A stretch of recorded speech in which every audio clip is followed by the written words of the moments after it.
Канал Валерия Табакова представляет «Оговорка Софии Особы в суде». Указывает ли она на настоящего виновника убийства Фарион? Здравствуйте, друзья, с вами юрист Валерий Табаков. И сегодня вашему вниманию я предложу один интригующий эпизод. Он касается судебной практики. И он связан с делом об убийстве известной украинской языковедки и националистки Ирины Фарион. В центре нашего с вами внимания будет оговорка свидетельницы, дочери Фарион Софии Семчишин-Особы, которая во время дачи показаний допустила эту оговорку. Она вместо фамилии обвиняемого Зинченко, которую она прекрасно знает, вдруг почему-то начала произносить эту фамилию, начиная с «жи», то есть не с «зи», а с «жи».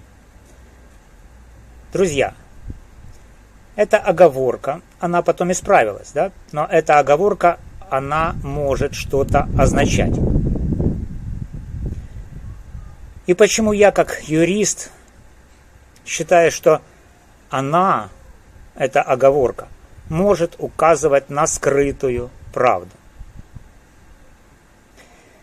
Особенно с учетом того, что у Софии был конфликт с близкой подругой и соратницей ее матери Галиной Помилуйко-Недашковской.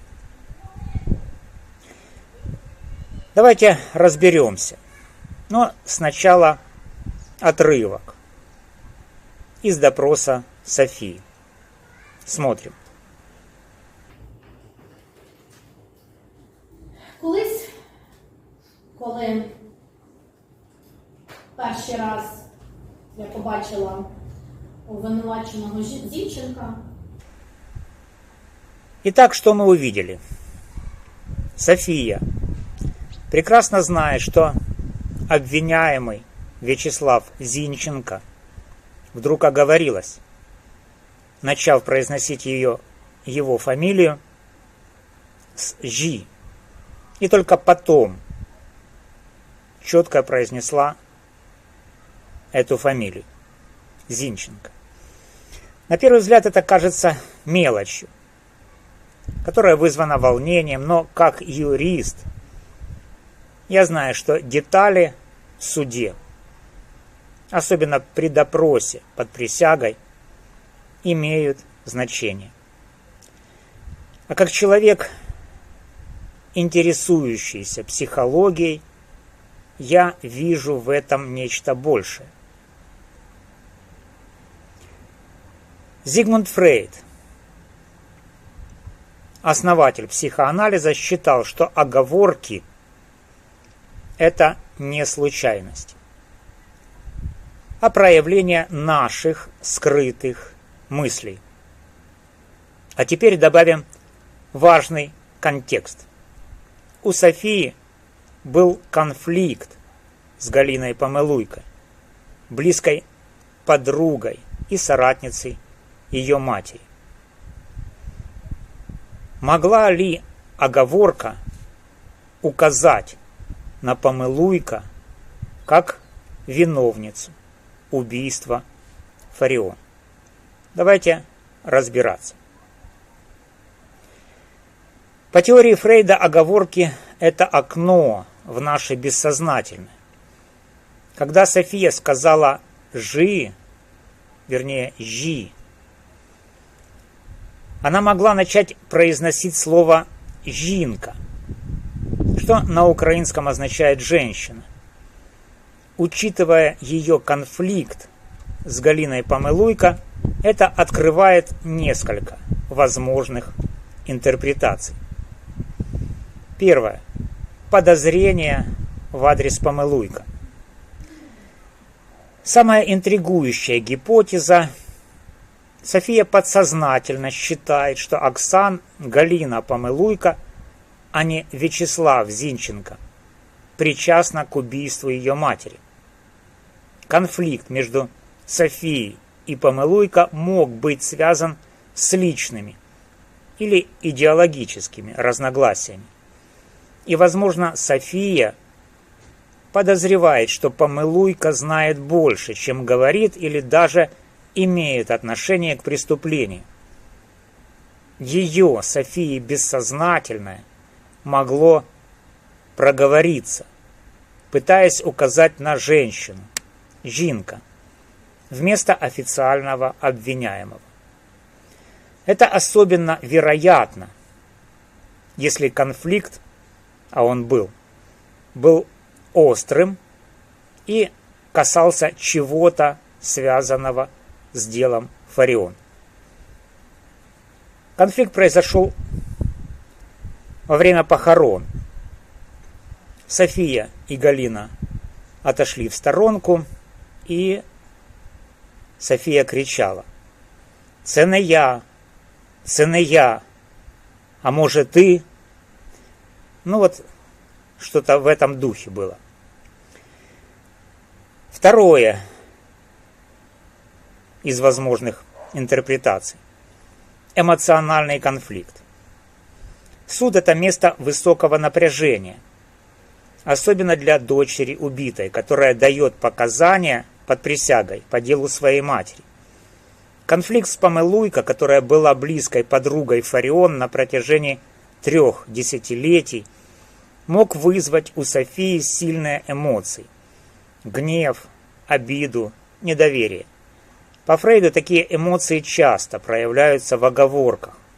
Если София винит Помылуйко или ассоциирует ее с трагедией, слово «жінка» могло всплыть как символ этой женщины, которая занимает важное место в ее мыслях и связана с убийством ее матери. Третья интерпретация, возможно, символическое значение «жінка». Оговорка может быть не прямым указанием на Помылуйко, а символом какой-то женщины, связанной с делом. Помылуйко, как близкая соратница Фарион, могла быть для Софии фигурой, ассоциирующейся с событиями, приведшими к убийству. Например, если конфликт касался идей Фарион или ее окружения, София могла подсознательно связывать Помылуйко с этими событиями. Слово «жінка» стало символическим намеком на эту связь. Четвертая возможная интерпретация – языковой контекст. София, как носительница украинского языка, естественно использует слово «жінка» в повседневной речи. В стрессовой ситуации суда ее бессознательное могло подставить это слово, особенно если она думала о Помылуйко или другой женщине, связанной с делом.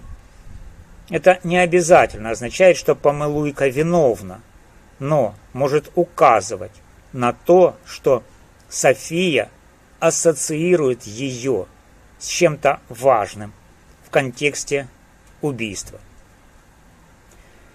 Пятая возможная интерпретация. Юридическое значение.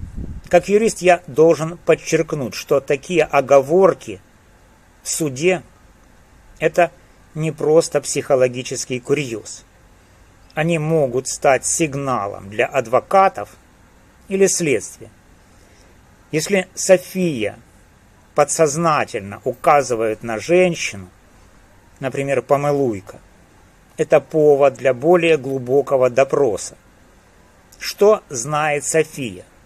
Были ли у нее основания подозревать Помылуйко? Мог ли их конфликт быть связан с информацией о преступлении? Эти вопросы могут повлиять на ход дела, особенно если следствие рассмотрит возможность причастности других лиц помимо Зинченко. Важно отметить, что Вячеслав Зинченко остается главным подозреваемым по делу об убийстве Ирины Фарион, которое переквалифицировали как убийство по мотивам национальной нетерпимости.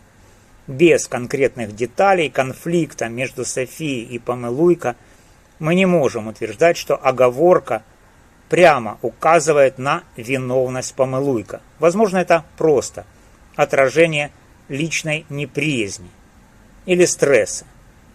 Но как юрист я вижу в этом повод для внимательного изучения всех обстоятельств. Оговорка Софии особы «жи» вместо Зинченко – это не случайность. По Фрейду она может указывать на ее подавленные подозрения, возможно, связанные с Галиной Помылуйко, с которой у Софии был конфликт. Возможно, София подсознательно считает, что Помылуйко или другая женщина причастна к убийству ее матери. Это может быть намеком на скрытую правду или просто отражением ее эмоций. Как юрист я вижу в этой оговорке повод для дальнейшего расследования.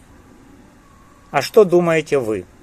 Считаете ли вы, что оговорка Софии указывает на Помылуйко как на возможную виновницу? Пишите в комментариях, давайте обсудим. Если вам понравился этот разбор, ставьте лайк, подписывайтесь на канал, включайте колокольчик. С вами был юрист Валерий Табаков. До новых встреч!